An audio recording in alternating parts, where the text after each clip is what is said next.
Cet objet me rend fou. Bref tout le monde, c'est Rayton. Aujourd'hui on se retrouve pour une nouvelle vidéo là où aujourd'hui les potes on va faire une histoire animée parce que comme d'habitude vous avez encore une fois battu le record de pouces bleus de la dernière vidéo. En fait le truc c'est que je sais pas pourquoi les histoires animées vous kiffez ça. Donc on est parti pour en découvrir une nouvelle et cette fois-ci c'est ma mère m'a laissé au milieu de l'océan. Et juste à la miniature on sait que ça va être n'importe quoi. Si vous kiffez toujours ce genre de concept, n'hésitez pas du coup à défoncer la barre des pouces bleus, à vous abonner et activer la cloche, les petits loulous. Bon j'avoue j'ai pris 40 ans en disant ça. N'hésitez pas à vous abonner, à mettre un petit pouce bleu et on commence la vidéo dès maintenant.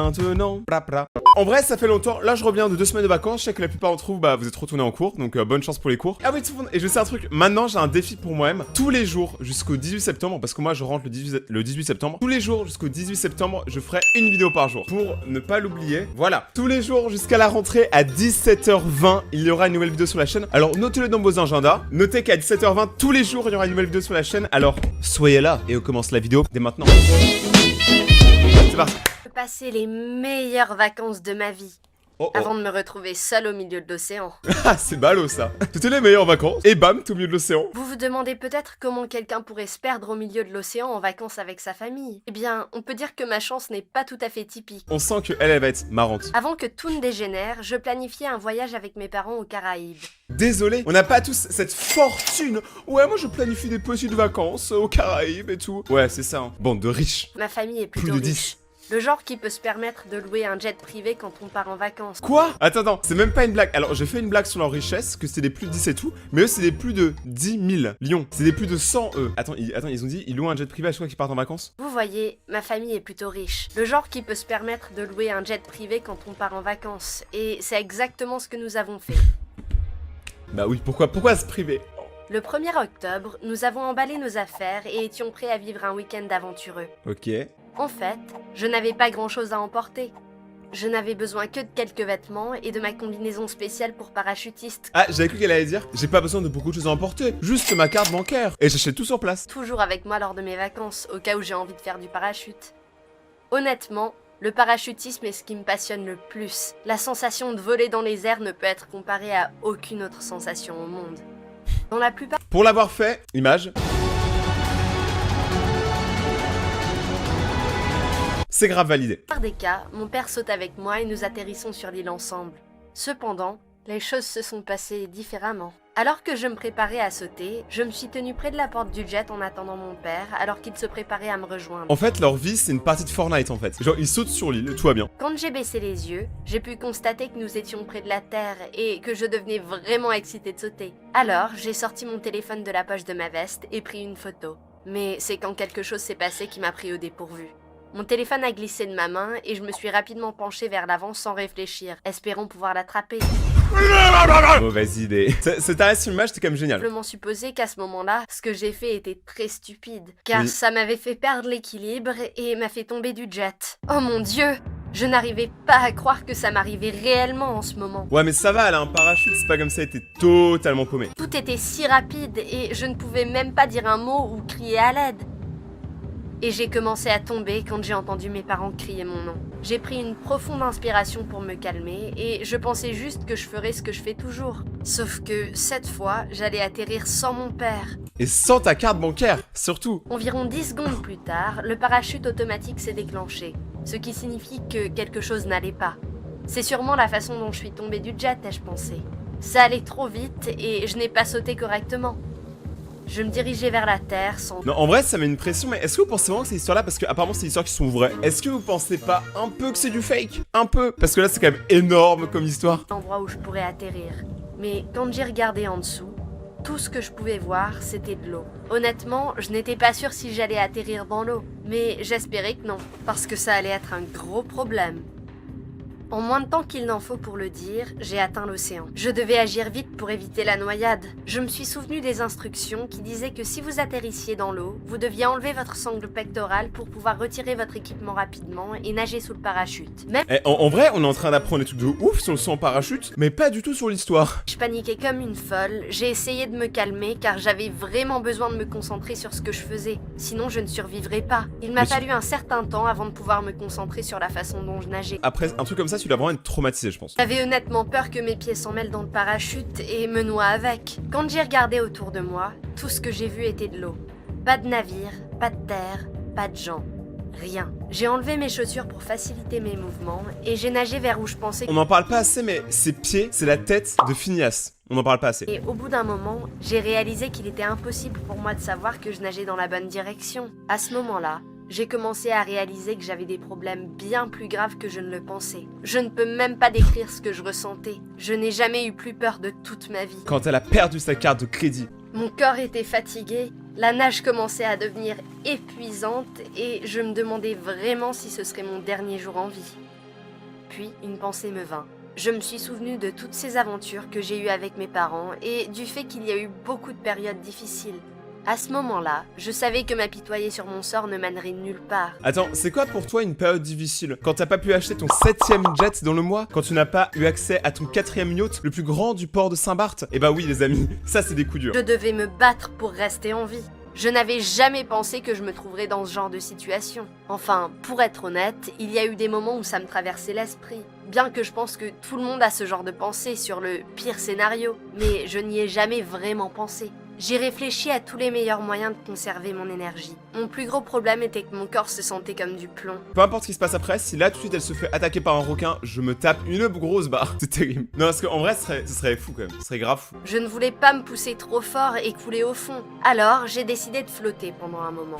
Cependant, avec plus de temps pour réfléchir, plus de mauvaises pensées venaient à l'esprit. J'étais au milieu de l'océan, et si un requin sortait de l'eau et décidait de me manger? Oh non, s'il vous plaît, arrêtez que toutes mes prédictions elles sont justes. Vous derrière l'écran, vous dites toujours ouais, Rayton, t'abuses, tu dis n'importe quoi tout le temps. Bah non, je dis pas ça tout le temps, je dis ça absolument tout le temps. Mais surtout, à chaque fois que je dis un truc, ça s'exauce. Donc pour l'instant, je suis bien. Je pouvais sentir le sang à des kilomètres, et leur Oh, merde. mâchoire pourrait se refermer sur moi rapidement. Même si j'étais en train de flotter, un requin pourrait rôder au fond de l'océan en attendant le bon moment pour attaquer. Inutile de dire que je me sentais mal à l'aise. Un peu. Même si ce n'était pas un requin, que se passe-t-il si une tempête anormale frappe et m'éloigne plus loin de l'endroit où mes parents cherchent? La météo était censée être superbe autour de l'île à cette période de l'année. Mais ça ne voulait pas dire que la météo ne pouvait pas changer à tout moment. Au fond de moi, je savais que c'était peut-être illogique. Mais à ce moment-là, la logique semblait être la dernière chose à me préoccuper. Non mais elle, cette meuf est vraiment dans les pires scénarios. Tu lui passes pas le sel, elle va croire qu'il n'y a plus de sel dans le monde et du coup elle va faire un truc de ouf pour avoir du sel. C'est abusé de ouf. En vrai c'est cool, elle est grave investie dans son projet, mais ça fait des scénarios, en fait elle se met dans le mal toute seule. Mais après peut-être que dans ce genre de scénario, je pense qu'on serait tous dans le mal, honnêtement. Je ne me suis jamais sentie aussi faible de ma vie. Il n'y avait rien que je puisse contrôler. Si quelque chose n'allait pas, je finirais par mourir et mes parents ne sauraient même pas ce qui m'était arrivé. J'étais au large et Et que ferait-il de l'héritage? nageais pas. J'étais loin d'être le truc le plus rapide dans la mer. Il n'y avait pas de doute sur à quel point j'étais vulnérable. Tant de pensées qui semblaient me peser plus que mon propre corps fatigué. J'ai recommencé à paniquer et à nager, en essayant de faire tout ce qui était en mon pouvoir pour m'assurer d'être en sécurité rapidement. Puis, j'y ai réfléchi à 2 fois. Je savais que je devais me calmer si je voulais survivre. La seule chose que je pouvais faire était attendre.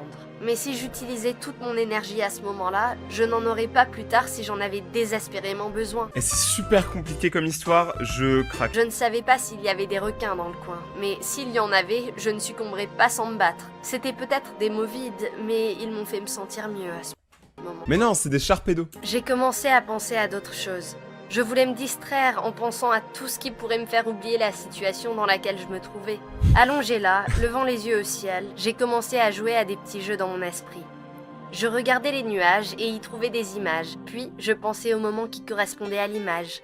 J'ai vu des pentes et je me suis rappelé quand Wow. ma famille avait skié l'année précédente. Elle avait loué toute la montagne pour faire une descente de ski. Dévaler les montagnes en skiant et sentir le froid sur mon visage alors que je suis entourée de neige épaisse. Au chocolat chaud que j'ai bu quand nous nous sommes tous assis dans le hall à la fin de la journée, et à la cheminée de notre chambre pendant que nous étions assis et jouions à des jeux de société. En fait, ça c'est le moment dramatique. C'était l'un de mes souvenirs préférés de l'année dernière. Les nuages ont commencé à défiler dans le ciel, me croisant en route pour leur propre aventure. Je pouvais voir le soleil commencer à plonger dans le ciel, mais je ne savais pas combien de temps s'était écoulé. Mon corps commençait à me faire mal partout. D'avoir frappé l'eau, à nager aussi fort que je pouvais, je me donnais plus à fond que jamais. Le pire, c'était de ne pas savoir combien de temps il me faudrait continuer à faire ainsi. Si ça arrive dans la vraie vie, ça se trouve c'est vraiment rêvé, mais on sait jamais. Mettez un commentaire et dites-moi ce que vous auriez fait si vous êtes tombé au milieu de l'océan. Genre écrivez ce que vous voulez, mais rappelez-vous d'un truc, vous n'avez pas de carte de crédit. C'est tout. C'est bon, vous pouvez faire ce que vous voulez. À ce moment-là, je ne pouvais même pas paniquer. J'étais trop fatiguée pour faire autre chose que flotter. Essayer de faire autre chose me demanderait trop d'énergie. Alors que le soleil glissait plus bas dans le ciel, je pensais à quel point la lueur orange au-dessus de l'eau était belle. Et j'ai commencé à me demander si ce serait la dernière chose que je verrais avant de mourir.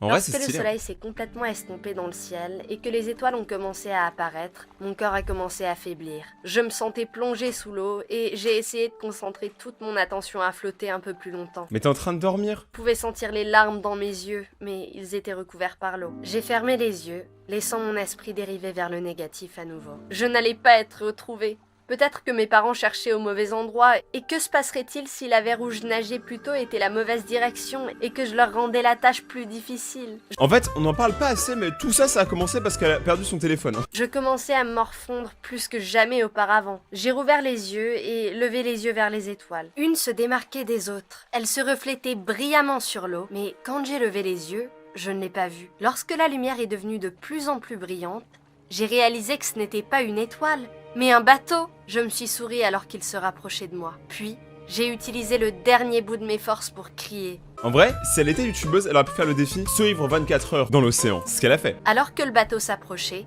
je pouvais sentir un soulagement remplir mon corps. Ils sont longs Je ne par savais contre. pas depuis combien de temps j'étais là-bas, ni si je m'en sortirais.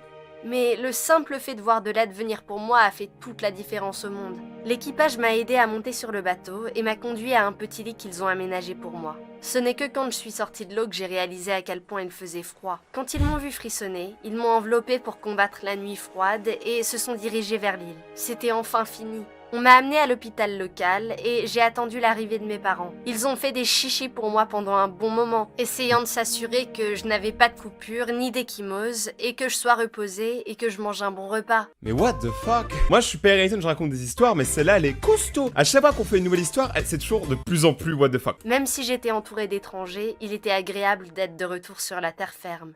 Quand mes parents ont fait irruption dans la pièce, je pouvais voir l'inquiétude En vrai, son sur père, il leur me ressemble. visage.